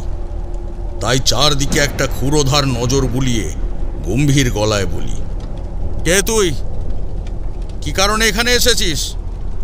কেন ক্ষতি করছিস এই গ্রামের? বল, উত্তর দে। এমন সময় ঝড়ের প্রকোপ থেমে গেল হঠাৎই। তবে তার প্রভাবে চারপাশ জুড়ে কেমন যেন কুয়াশা বা বলা ভালো ধোঁয়ার ন্যায় আস্তরণ ছড়িয়ে পড়েছিল। তার মধ্যে থেকেই একটা নারী মূর্তিকে বেরিয়ে আসতে দেখলাম আমি। আধপোড়া পচন ধরা একটা শরীর, জটাজুট ধরা চুলগুলো সামনে ঝুলছে সেই নারী মূর্তির। আগুনের মতো জ্বলন্ত দু চোখে তার মিশে রয়েছে ভয়ানক ঘৃণা, নিষ্ঠুরতা আর বিদ্রুপ মেশানো মুখমণ্ডল। উফ, কি ভীষণ ক্রূর সেই অভিব্যক্তি! আতঙ্কে গা শিউরে উঠল আমার। সাময়িক দিশেহারা হয়ে পড়লেও নিজেকে সামলে কোনো ক্রমে জিজ্ঞেস করলাম, কে তুই? কেন এসব করছিস? ছেড়ে দে এই গ্রাম, মুক্তি দে গ্রামবাসীদের। চিৎকার করে উঠল সেই অশরীরী। তারপর হিস হিসে তীব্র আক্রোশ ভরা কণ্ঠে বলল, কিছুতেই না, কিছুতেই না, এত সহজে আমি এই গ্রাম ছাড়বো না। এখানকার লোকেরা যা যা করেছে আমার সঙ্গে, আমি সেগুলো শুনে আসলে সব তুলবো। আমি আর স্থির থাকতে পারলাম না। বজ্র গম্ভীর কণ্ঠে বললাম, বিনোদিনী, আকস্মিক একটা ঘটনা ঘটল। আমার এই নামটা ধরে চিৎকার করা মাত্রই আকাশে কান ফাটা এক বজ্রপাত ঘটল এবং তার মাঝেই অপ্রত্যাশিতভাবে সামনের সেই বিভৎস নারী মূর্তির চেহারা পাল্টাতে শুরু করলো একটু একটু করে। পরিবর্তিত হলো এক অসামান্য সুন্দর নারীতে। মাথা ভর্তি সিঁদুর, কপালে লাল টিপ, এক ঢাল লম্বা চুল, লাল পাড় সাদা শাড়ি, হালকা গয়না, রাজরানীর ন্যায় তার ব্যক্তিত্ব। হঠাৎই মনে পড়ল এই নারীর মুখের সাথে আরো এক নারীর মুখের সাদৃশ্য আছে। তাকে কোথায় যেন দেখেছিলাম। হ্যাঁ, জমিদার বাড়িতে হাতে আঁকা ছবিতে দেখেছিলাম। জমিদার দেবপ্রসাদের স্ত্রী দেব মল্লিকা। সেই কান ফাটা পৈশাচিক আর্তনাদ ধীরে ধীরে রূপান্তরিত হলো কান্নায়। দেব মল্লিকার যন্ত্রণা ভরা কাতর কণ্ঠস্বর কানে আসছিল আমার।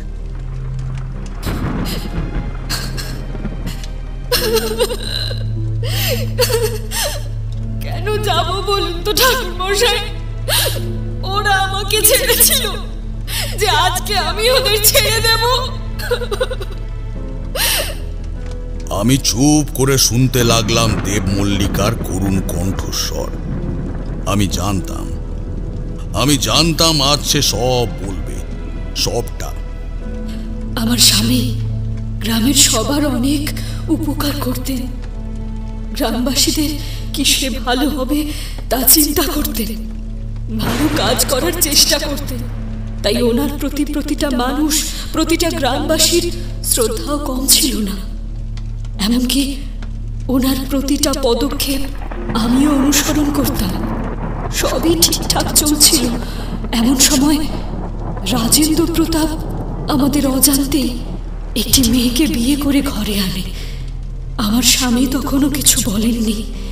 ছোট ভাইয়ের ভুল, এমনটা ভেবে ওদের দুজনকেই আপন করে নিয়েছিলাম আমরা। কিন্তু ধীরে ধীরে সব পাল্টে যেতে লাগলো। সম্পত্তি নিয়ে রাজেন্দ্র প্রসাদ প্রায় অনেক অশান্তি করত।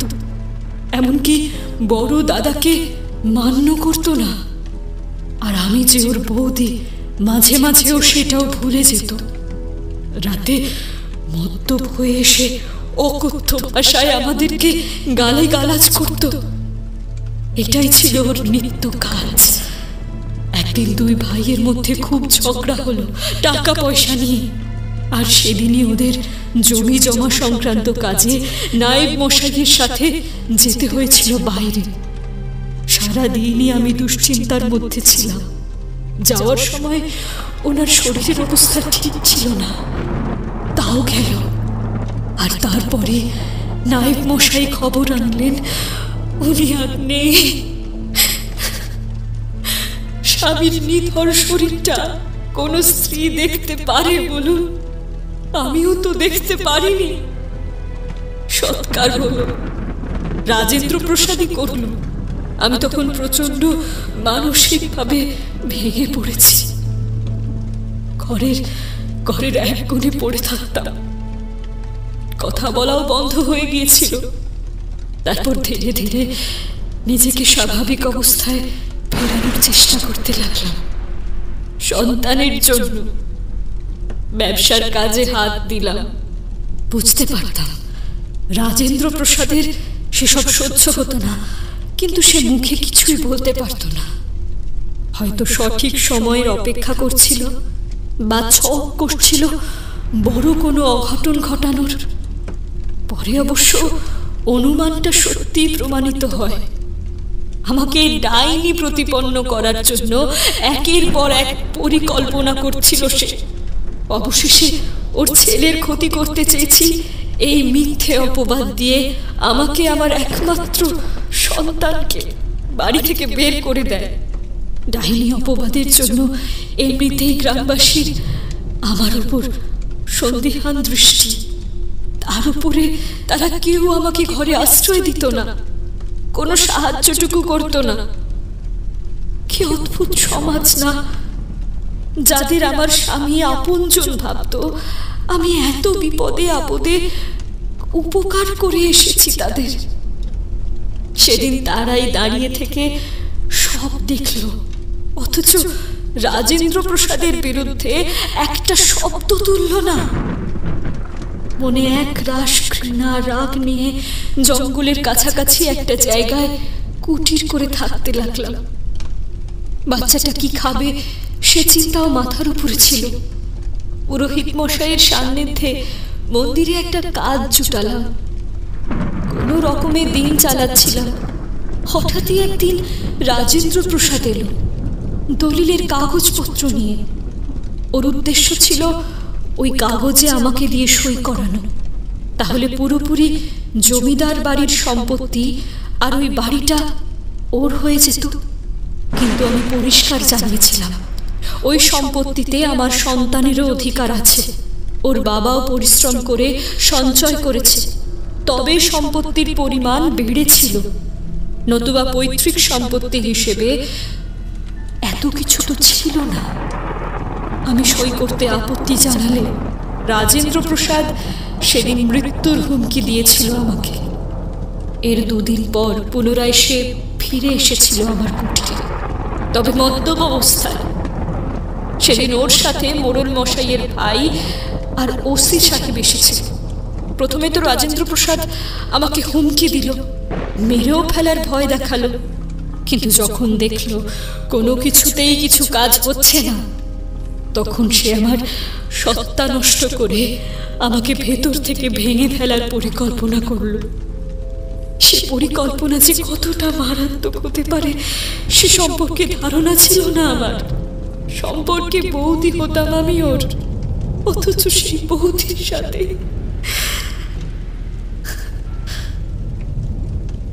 কয়েক মুহূর্তের জন্যে থামল দেব মল্লিকা। বুঝতে পারছিলাম তার কান্নার চাপা গুঙানি। লম্বা শ্বাস টেনে আবারও সে বলল, এক এক করে রাজেন্দ্র প্রসাদ সহ মোড়ল মশাইয়ের ছেলে আর ওসি সাহেব তিনজনে আমার উপর শারীরিক নির্যাতন চালালো। এরপর ওই ওসি হুমকি দিল কাউকে না জানাতে, জানালে আমার বাচ্চাকে ওরা শেষ করে দেবে। শুধু তাই নয়, মিথ্যে মামলায় ফাঁসিয়ে জেলেও ভরবে। তাই বাঁচতে ওই কাগজগুলোতে সই করে দিলাম। কিছুদিন লেগেছিল নিজেকে সামলাতে। এরপর সদরে যায় ম্যাজিস্ট্রেট সাহেবের সাথে দেখা করতে, কারণ হার মানতে তো আমি শিখিনি। যারা আমার উপর এত অন্যায় করলো তাদের সহজে ছেড়ে দেব। আত্মহত্যা করতে গিয়েছিলাম, কিন্তু পরে ভাবলাম আমার অপরাধীরা খোলা হাওয়ায় ঘুরে বেড়াবে আর আমি নিজেকে নিজে শেষ করব। কেন? বরং বেঁচে থেকেই এর শেষ দেখে ছাড়ব। সেদিন সদর থেকে ফেরার পথে ভাবলাম পরের সময়টুকু তাড়াতাড়ি যেতে হবে, যাতে ম্যাজিস্ট্রেট সাহেবের সাথে দেখা করা সম্ভব হয়। কিন্তু সেই রাতেই আমি অস্থিরভাবে জিজ্ঞেস করলাম, কি হয়েছিল সেদিন রাতে? সেদিন রাতে রাজেন্দ্র প্রসাদ আবারও এলো আমার কুটিতে। ওসি সাহেবও ছিল। ম্যাজিস্ট্রেটের সাথে দেখা করার কারণে আমার চুলের মুঠি ধরে শাসায় ওরা। তারপর রাজেন্দ্র প্রসাদ দলিলে সই করতে বলে। রাজি হইনি আমি সেদিনও। তখনও ওরা দুজন লেটেল নিয়ে আমার সন্তানের ওপর নির্যাতন শুরু করে, আর আমাকে দুই হাতে এমন ভাবে চেপে ধরে রেখেছিল যে আমার বাচ্চাটাকে আমি বাঁচাতে পর্যন্ত পারলাম না। তখন নিজের সন্তানকে বাঁচানোর জন্য আমি সই করলাম ওই কাগজে। তারপরে ওরা আমাকে ছাড়লো না, আমার গায়ে আগুন লাগিয়ে দিয়ে আমাকে মরার জন্য ফেলে রেখে গেল। জানেন,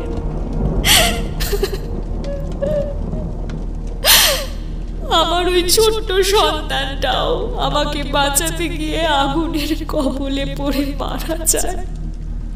সেদিন মৃত্যুর দোরগোড়ায় দাঁড়িয়ে আমি প্রতীক্ষা করেছিলাম যে ওদের একজনকেও আমি ছাড়ব না। এই গ্রামের যারা আমাকে শেষ করেছে আমিও তাদের এক এক করে শেষ করব। আমি বিনোদিনীর মাঝে থাকা দেব মল্লিকাকে গম্ভীরভাবেই বললাম, যারা তোমার ওপর অত্যাচার করেছে তাদের থেকে প্রতিশোধ তো নিলে, কিন্তু তাদের বংশধরেরা কি দোষ করেছে? ওদের ছেড়ে দাও, আর রক্তবন্যা বইও না এই গ্রামে। আমার সন্তানকে ওরা ছেড়েছিল, ওর সামনে ওর মাকে মেরে ফেলেছিল। শুধু তাই নয়, ওইটুকু বাচ্চাকে পর্যন্ত ফেলে রেখে গিয়েছিল মরার জন্য। ওরা সকলে অপরাধী। কিন্তু এভাবে তো প্রতিশোধের নামে রক্তবন্যা বইতে দেওয়া ঠিক নয়। তাছাড়া তোমার যা করার করেছ, বাকিটা তো ঈশ্বরের হাতে। ভগবান শাস্তি দেবেন। তুমি এই জগতে আর নিজেকে বন্দি রেখে তোমার ছেলেকে কষ্ট দিও না। দেখো দেখো, তোমার জন্য তোমার ছেলেও এখানে বন্দি হয়ে রয়েছে, মুক্তি পায়নি। ওর কি কষ্ট হচ্ছে না? ছেড়ে দাও, ছেড়ে দাও এই জগৎ, ফিরে যাও তোমার জগতে। অদূরে থাকা একটা বাচ্চার আবছা ছায়া মূর্তি দেখা গেল, তার সাথে কান্নার শব্দ। নিজের সন্তানকে এক ঝলক দেখে দুঃখ পেল দেব মল্লিকা। পরক্ষণেই প্রচন্ড রাগে ফুঁসে চিৎকার করল, আজই তবে সবকটাকে শেষ করে মুক্তি নেব, কিন্তু তার আগে আমার মুক্তি নেই। ওং কালী কালী মহাকালী কালিকে পাপহারিণী ধর্মার্থ মোক্ষদে দেবী নারায়ণী নমস্তুতে। ওং কালী কালী মহাকালী কালিকে পাপহারিণী ধর্মার্থ মোক্ষদে দেবী নারায়ণী নমস্তুতে। আমি জোরে জোরে মন্ত্রপাঠ শুরু করলাম। এমন সময় দিব্যপ্রসাদ সজোরে পিছন থেকে জড়িয়ে ধরল বিনোদিনীকে। প্রাণপণে ওর নাম ধরে প্রবল স্নেহ ভরা কণ্ঠে ডেকে উঠল, বিনি। আচমকাই বিনোদিনীর শরীরটা কয়েক মুহূর্তের জন্য কেঁপে উঠল।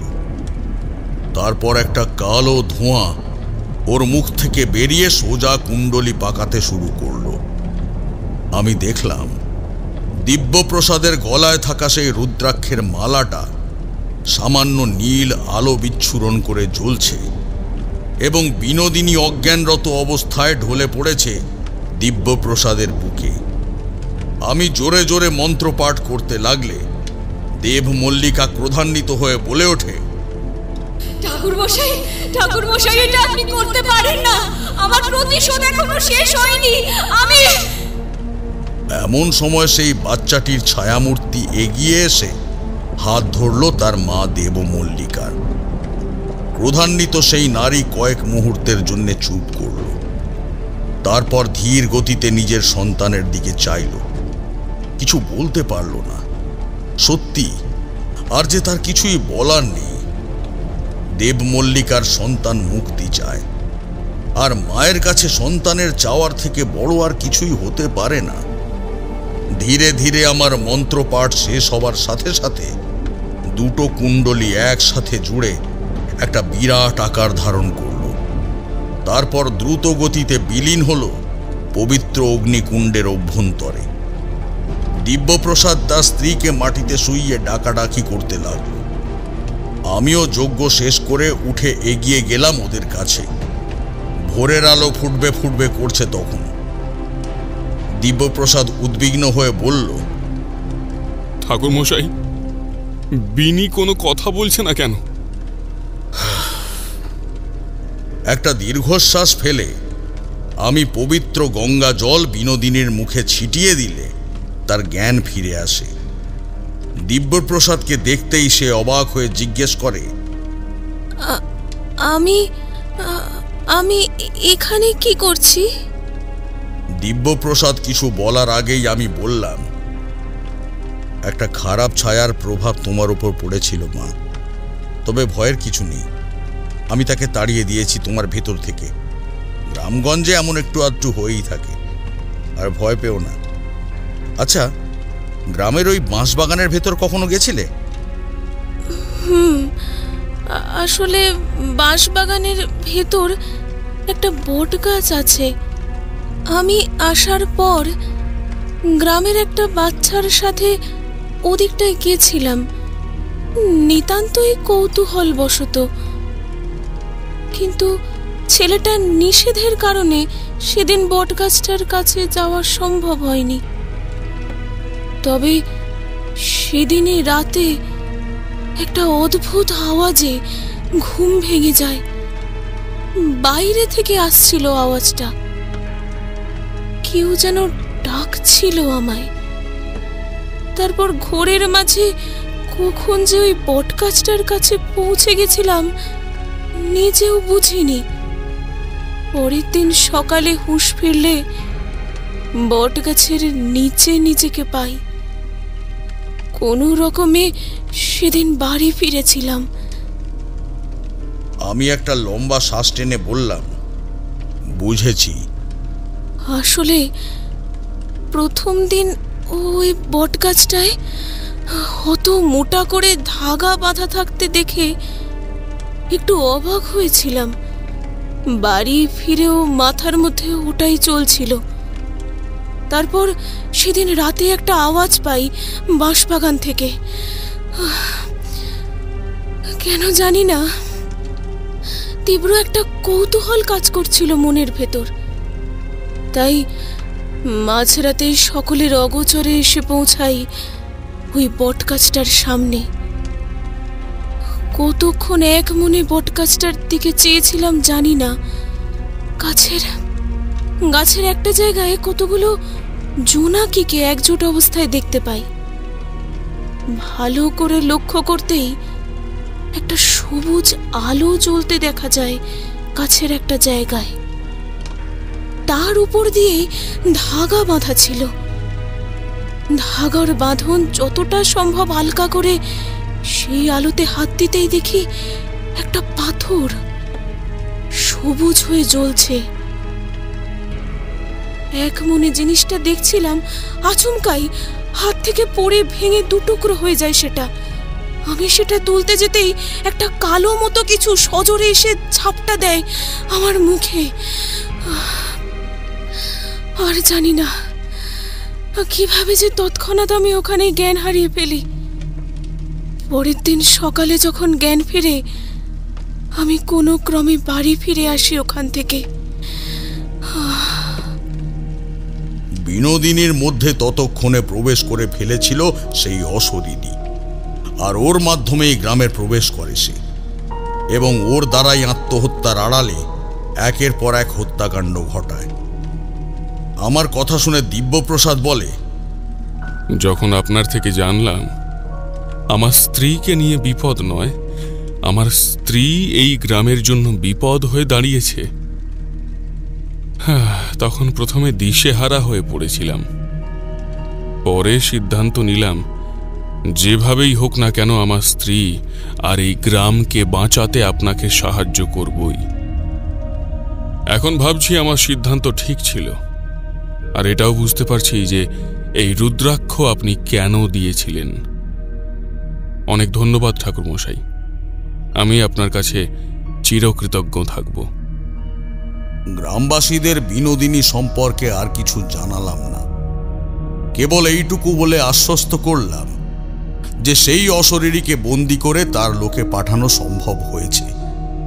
তবে সে অশরীরী বা কে, এ ব্যাপারেও নিশ্চিতভাবে কাউকে কিছু জানালাম না। আসলে যা ঘটেছে এবং যে পরিস্থিতির মধ্যে ঘটেছে, সেখানে না দেবমল্লিকার কোনো দোষ ছিল আর না বিনোদিনীর। তাই তাদের ব্যাপারে কিছু উল্লেখ না করাই শ্রেয়। গ্রামের উপর থেকে বিপদের ছায়া সরেছে, এটাই যথেষ্ট। পরের দিন গ্রামবাসীদের থেকে বিদায় নিয়ে রওনা দিলাম অন্য কোনো জায়গার উদ্দেশ্যে। আসলে যে ঝড় পার করেছিলাম আমি, তারপর ওই গ্রামে আর আমার মন টিকছিল না।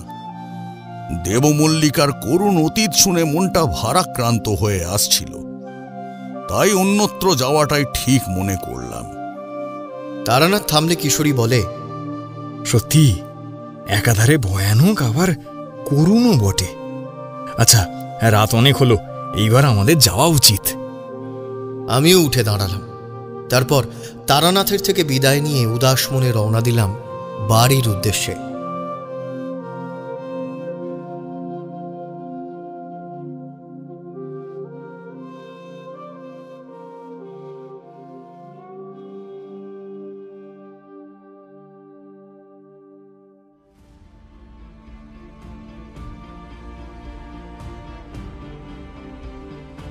শুনছিলেন পিয়াসার কলমে তারানাথ তান্ত্রিকের গল্প অশরীরীর ভয়াল গ্রাস।